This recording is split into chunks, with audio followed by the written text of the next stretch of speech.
Hello বন্ধুরা, আজ বানাবো হচ্ছে চিকেন পকোড়া আর ঘুগনি।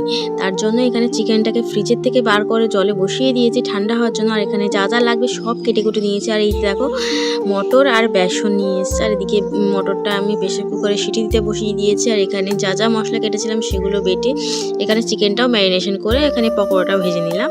তো তার মধ্যে ওদিকে দেখি সিটি পড়ে গেছে, তো সিটি নামিয়ে এখান থেকে কড়া গরম তেলের মধ্যে কাঁচা পেঁয়াজ, তারপরে কাঁচা পেঁয়াজটাকে ভালো করে ভেজে নিয়েছি।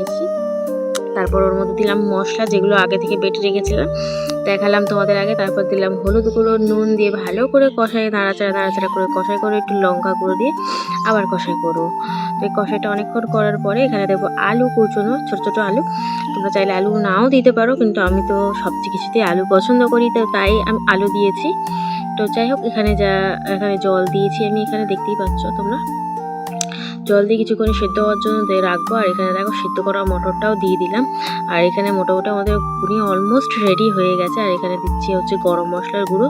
আমি গরম মশলার গুঁড়ো ঘুগনিতে পছন্দ করি না, গোটা গরম মশলাটা দিই, কিন্তু আজকে ছিল না বলে তাই গুঁড়ো গরম মশলাটা দিলাম। তো এখানে দেখো, এখানে আমি লাস্টে হয়ে গেছে বলে এখানে ধনেপাতা ছড়িয়ে নাড়াচাড়া করে ভালো করে নামিয়ে নিয়েছি ঘুগনি।